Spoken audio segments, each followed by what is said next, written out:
Like subscribe हमारे channel. दोस्तों, मेरा राहुल है, मैं लाता हूँ मजेदार कहानियाँ। सूरदास की भक्ति। सूरदास भगवान श्री कृष्ण के सभी भक्तों में से सबसे बड़े भक्तों में से एक थे।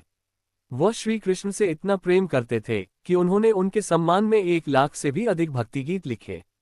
सूरदास एक अंधा आदमी था, कहानी के अनुसार, जो एक बार राधा की पायल ले गया था जब वह उसका पीछा कर रही थी।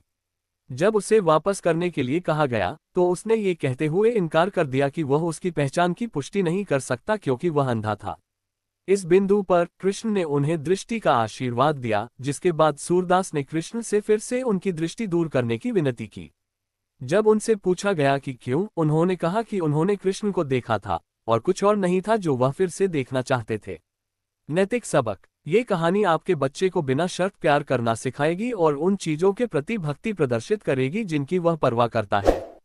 3. अभिमन्यु चक्रव्यूह का साहस। अभिमन्यु कुरुक्षेत्र युद्ध में सबसे महान योद्धाओं में से एक थे।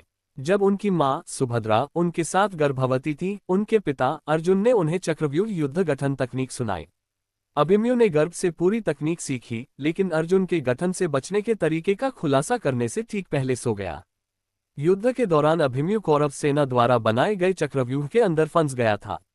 भले ही उन्होंने भागने का तरीका नहीं सीखा, लेकिन उन्होंने अपने माता पिता और परिवार के लिए लड़ते हुए अपनी जान दे दी। नैतिक सबक। अभिमन्यु का बलिदान आपके बच्चे को परिवार के प्रति वफादारी, बहादुरी, गरिमा और प्यार के बारे में सिखाएगा। 4. राम की अखंडता। हर कोई रामायण के बारे में जानता है, महाकाव्य जो महाविष्णु के छठे अवतार भगवान राम की कहानियों का वर्णन करता है। रामायण में राम को अपना राज्य छोड़ने और अपने भाई लक्ष्मण और पत्नी सीता के साथ वनवास में जाने के लिए मजबूर किया जाता है। अपने वनवास की समाप्ति के निकट लंका का राजा रावण अपनी पत्नी का अपहरण कर उसे बंधक बना लेता है। सभी भयानक बाधाओं का सामना करते हुए राम रावण और उसकी विशाल सेना से लड़ने में कामयाब होते हैं और अपनी पत्नी को बचाते हुए उन्हें हरा देते हैं। नैतिक सबक। इस कहानी की नैतिकता 2 भाइयों और एक पति और पत्नी के बीच साझा बंधन है। यह आपके बच्चे को दोस्ती, अखंडता और प्यार के बारे में सिखाएगा। 5. माता दुर्गा की ताकत। जब असुर राजा महिषासुर देवताओं के राजा इंद्र को पराजित करता है और स्वर्ग में अपना स्थान लेता है, तो महान देवी दुर्गा सभी देवताओं की दिव्य ऊर्जाओं से बनती है। फिर वह भैंस दानव महिषासुर से भिड़ जाती है और उसे और उसकी पूरी सेना को हरा देती है, जिससे दुनिया बच जाती है। नैतिक सबक। दुर्गा छोटे लड़कों और लड़कियों को दिखाती है कि महिलाओं में भी महान साहस, शक्ति और धार्मिकता होती है। 6. प्रहलाद भक्त की आस्था। राक्षस हिरण्यकश्यप का पुत्र प्रहलाद एक महान विष्णु भक्त था। हालांकि उनके अभिमानी पिता विष्णु से नफरत करते थे क्योंकि वह भगवान ब्रह्मा से प्राप्त वरदान के कारण खुद को एक सच्चा भगवान मानते थे। उसने प्रहलाद को कई तरीकों से मारने की कोशिश की, लेकिन प्रहलाद को हमेशा विष्णु ने बचा लिया।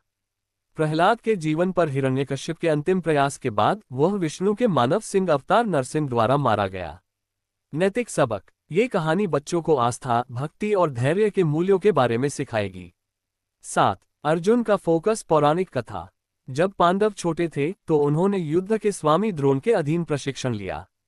द्रोण अपनी पुतलियों की परीक्षा लेना चाहते थे, इसलिए उन्होंने एक खिलौना पक्षी को एक पेड़ में फंसा दिया और उन सभी को अपनी आंख पर अपने धनुष को निशाना बनाने के लिए कहा।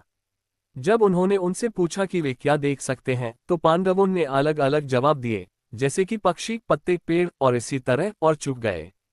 केवल अर्जुन ने बिना किसी धड़कन के कहा कि वह पक्षी की आंख से ज्यादा कुछ नहीं देख सकता है। प्रसन्न होकर द्रोण ने अर्जुन को गोली मारने को कहा। अर्जुन के तीर ने पक्षी की आंख को पूरी तरह से छेद दिया।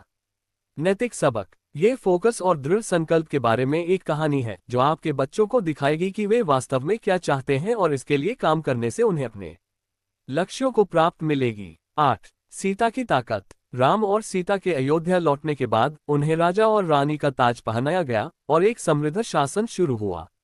हालांकि सीता के बारे में अफवाहें फैलने लगीं, जो एक अन्य व्यक्ति रावण के साथ रहती थी, भले ही यह उनकी इच्छा के खिलाफ था। इन अफवाहों को नियंत्रित करने और अपनी प्रजा के निरंतर विश्वास को सुनिश्चित करने के लिए राम ने सीता को जंगल में भगा दिया, जहां वह वाल्मीकि के साथ रही। यहाँ उसने जुड़वा लड़कों को जन्म दिया और उन्हें एक एकल मां के रूप में पाला, सभी अपने दम पर।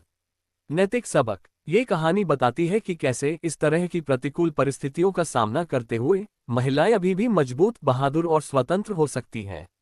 9. श्रावण की वफादारी। श्रवण एक गरीब किशोर लड़का था। भारत के सभी धार्मिक स्थलों की तीर्थयात्रा पर अपने माता पिता की मदद करना। चूंकि वे बूढ़े और अंधे थे, इसलिए वह उन्हें अपने कंधों पर 2 टोकरियों में ले जा रहा था। अयोध्या के जंगलों को पार करते समय श्रवण राजकुमार दशरथ द्वारा मारे गए एक असुर बाण से मारा जाता है और मर जाता है। अपनी अंतिम सांस के साथ भी वह दशरथ से अपने प्यासे माता पिता को पानी ले जाने के लिए भीख मांगता है। नैतिक सबक। श्रवण दया और निष्ठा का अवतार है। ये कहानी आपके बच्चों को करुणा के गुणों को समझने और अपने माता पिता की देखभाल करने में मदद करेगी। 10. मंदोदरी का धैर्य। मंदोदरी रावण की पत्नी थी। जबकि उसने कुकर्मों और क्रूरताओं का प्रदर्शन किया, उसने अपने दिन उसे न्यायपूर्ण और सम्मानजनक होने के लिए मनाने की पूरी कोशिश करने में बिताए। उन्होंने उनसे सीता को मुक्त करने के लिए भी कहा, हालांकि उनकी सलाह को नजरअंदाज कर दिया गया। वह अंत तक अपने पति के प्रति वफादार रहीं। नैतिक सबक। ये पाठ आपके बच्चों को अपने प्रियजनों के साथ धैर्य रखने के लिए सिखाता है, भले ही वे गलतियां कर रहे हों, उन्हें छोड़े बिना। किसी से प्यार करने का मतलब उनका समर्थन करना है, भले